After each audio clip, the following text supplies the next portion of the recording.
बढ़ेगा तभी तो बढ़ेगा इंडिया। नमस्कार, मैं हूं शिव पांडे और हमारे साथ में हैं दो वरिष्ठ पत्रकार।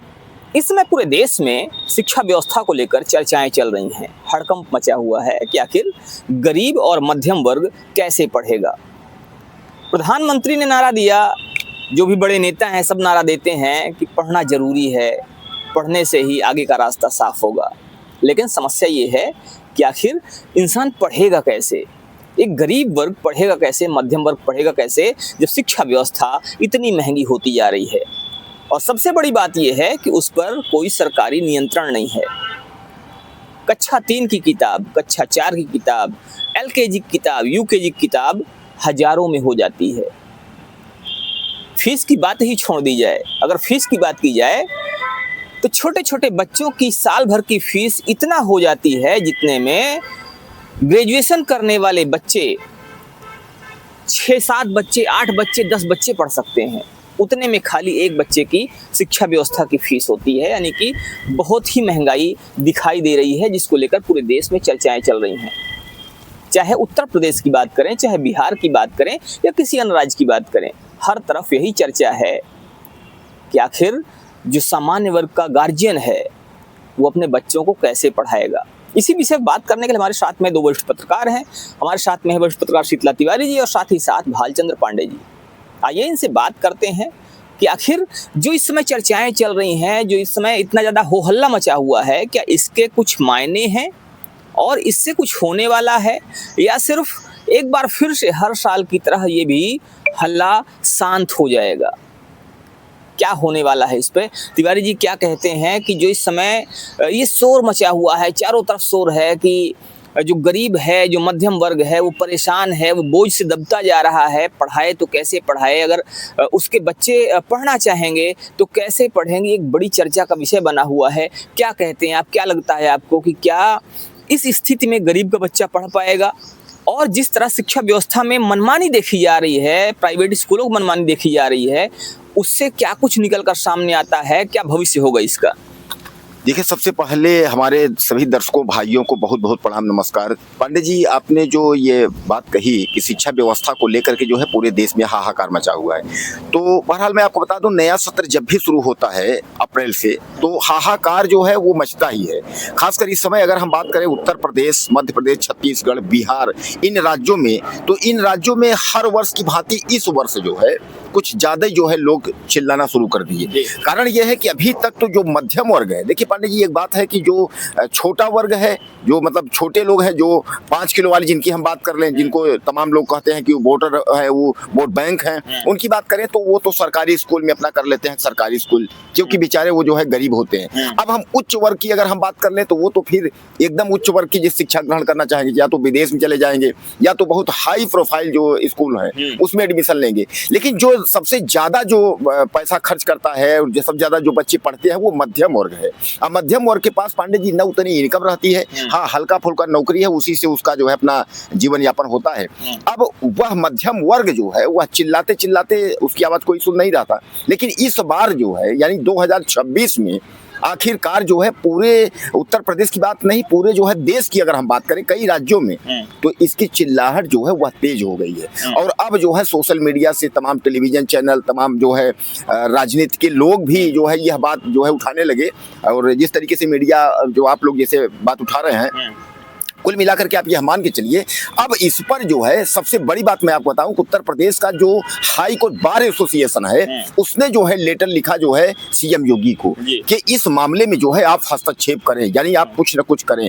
तो पांडे जी, क्या आपको लगता है कि योगी आदित्यनाथ जो है शिक्षा को लेकर के, और खासकर जो इतनी महंगी किताबें हैं, री एडमिशन है, यानी हर साल एडमिशन बढ़ा दिया जाता है, किताबों का सिलेबस चेंज करके जो है किताबें बढ़ा दी जाती हैं, और फीस की जो तिमाही छमाही करके जो है जो लूट डकैती चल रही है, इस पर क्या योगी आदित्यनाथ जो है कोई फैसला लेंगे? प्राइवेट स्कूलों पर गाज गिरनी तय है, या ऐसा भी होता है कि राजनीति से जो है ज्यादातर जुड़े हुए लोग हैं? क्योंकि शिक्षा विभाग में जो है ज्यादातर किसी विधायक की जो है 4 स्कूल हैं, किसी राजनीति से, जो भी राजनीति से, हम कोई विधायक की बात नहीं कर रहे हैं, राजनीति से जो लोग जुड़े हैं उनके शिक्षण संस्थान जो है ज्यादा से ज्यादा हैं। तो क्या लगता है कि उत्तर प्रदेश के सीएम योगी आदित्यनाथ इस पर जो है कोई निर्णय ले पाएंगे? क्या लगता है आपको? तिवारी जी, आपको मैं 2 साल, 3 साल, 4 साल पीछे ले जाना चाहूँगा।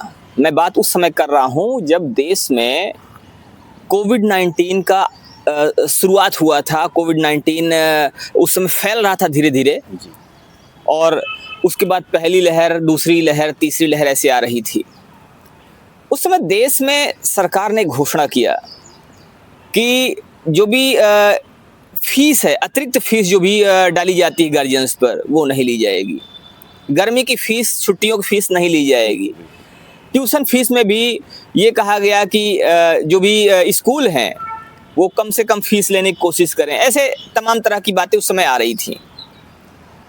लेकिन उस समय भी गार्जियंस की आवाज़, गार्जियंस की चीखें सुनी गई थी इस बात को लेकर कि सरकार ने तो आदेश कर दिया है, लेकिन कोई भी स्कूल मानने को तैयार नहीं है।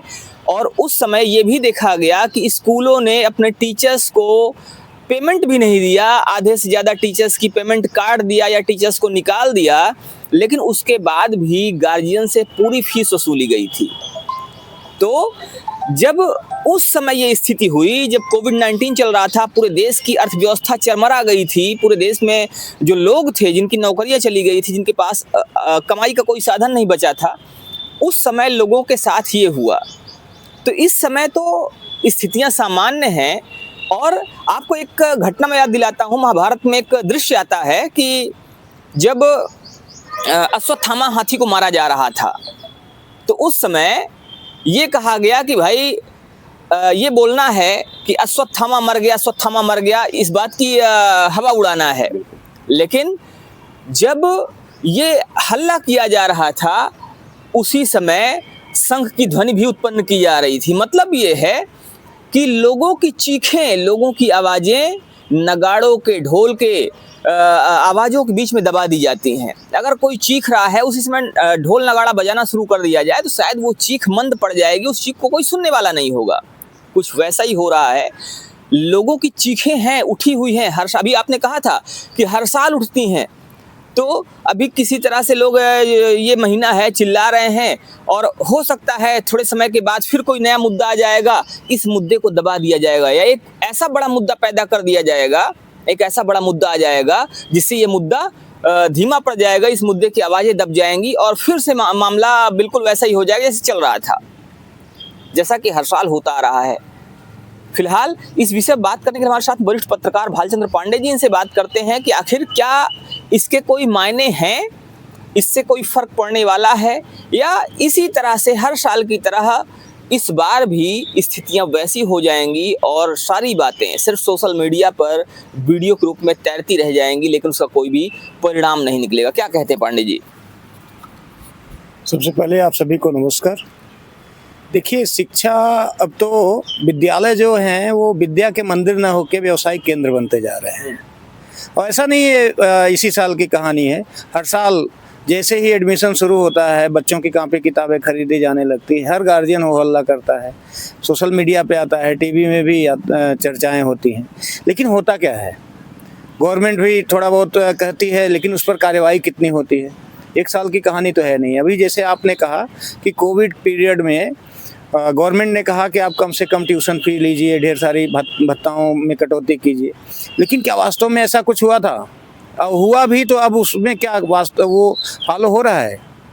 आज हर गार्जियन जिसके पास 2 बच्चे हैं, अपनी आय का मान के चलिए कि 30% से 40% बच्चों की शिक्षा पे खर्च कर देता है। शिक्षा धीरे धीरे इतनी महंगी होती जा रही है, विदेशों के अपेक्षा अपने यहाँ तुलना की जाए तो यहाँ विदेशों में शिक्षा कहीं कहीं फ्री है, कहीं कहीं शिक्षा के में जो है कम खर्च हैं। अपने यहाँ वहाँ उस तुलना में देखें तो बहुत ज़्यादा है। आज जितने भी विद्यालय हैं, 70% विद्यालय प्राइवेट हाथों में हैं। गवर्नमेंट कॉलेज या विद्यालय कितने हैं, और जो हैं भी वो किस स्थिति में है? वहाँ या तो बच्चे जाना नहीं चाहते, या वहाँ की स्थिति ऐसी है, टीचर नहीं है, टीचर हैं भी तो वहाँ की स्थिति ऐसी है कि बच्चे जो है उस विद्यालय को इग्नोर कर रहे हैं। तो कहीं ना कहीं इसमें ध्यान गवर्नमेंट को भी ध्यान देने की ज़रूरत है, और गार्जियन को भी कहीं ना कहीं इस तरफ थोड़ा ध्यान देना पड़ेगा कि उनकी सोच जो बैठ चुकी है कि नहीं, प्राइवेट विद्यालयों में ही अच्छी पढ़ाई होती है। ऐसा नहीं है। ढेर सारे सरकारी विद्यालय हैं जहाँ पे अच्छी पढ़ाई होती है, अच्छे टीचर हैं। आप शहरों को तो ले ही लीजिए, इसके साथ साथ गाँव को लीजिए, जहाँ पर आज 3,000 4,000 में लोग कॉन्वेंट में पढ़ाते हैं। हाई स्कूल इंटर पास जो है टीचर रखे गए हैं। सोचिए वहाँ एक प्राइमरी विद्यालय में 10, 20, 25 बच्चे आने मुश्किल हो जाते हैं, और जितने कॉन्वेंट हैं भरे भरे हैं। तो कहीं ना कहीं ये सोच में या तो फर्क है, या फिर वो टीचर उस मानक को पूरा नहीं करते। तो इस पर भी गवर्नमेंट को ध्यान देना चाहिए। जी, तो गवर्नमेंट को इस पर ध्यान देना चाहिए कि आखिर कारण क्या है। अब देखने वाली बात होगी कि आने वाले समय में इसका कुछ परिणाम निकल कर सामने आता है नहीं आता। लेकिन आपको एक चीज़ बता दें कि जब से इस बार ये चीज़ें सोशल मीडिया पर तैरना शुरू हो गई हैं, उसके बाद से कहीं ना कहीं कुछ तो परिवर्तन देखा जा रहा है। क्योंकि कई जगहों की बात सामने आ रही है कि वहाँ के डीएम ने आदेश किया है कि हमें पुराना रिकॉर्ड लाया जाए, ला के दिखाया जाए कि पिछले 5 वर्षों में क्या क्या चीज़ें हुई हैं। डीएम ने ये भी कहा है कि अब 5 वर्ष से पहले ड्रेस नहीं बदले जा सकेंगे। हो सकता है आने वाले समय में ये भी चीज़ें आ जाएं कि 5 वर्षों में या कुछ ऐसा तय कर दिया जाए टाइम पीरियड कि उस टाइम के अंदर पुस्तकें नहीं बदली जा सकेंगी, किताबें नहीं बदली जा सकेंगी, और कुछ कड़े नियम ऐसे बनाए जाएं जिससे गार्जियंस को राहत मिल सके। आपको बता दें कि इस समय बहुत सारे ऐसे स्कूल हैं जो इस बात पर जोर देते हैं कि बच्चों की किताबें नहीं होनी चाहिए।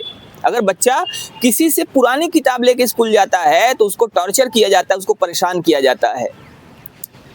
और इसका सीधा सा खेल कहीं ना कहीं कमीशन से जुड़ा हुआ है। हर किताब पर, हर सेट पर 40% से लेके 60 से 65% तक कमीशन की बात सामने आ रही है।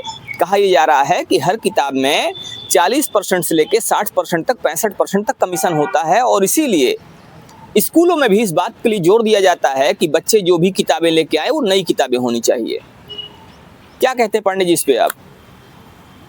देखिए, मैंने तो पहले ही आपसे कहा कि शिक्षा विद्या का मंदिर न होकर अब व्यवसाय का केंद्र हो गया है। जितने विद्यालय हैं उसमें आप देखिए, शुरुआत में ही गार्जियन का इतना दोहन कर लिया जाता है कि अब आप किताबों से शुरू होके अब ड्रेस पे जाइए, जूते पे जाइए।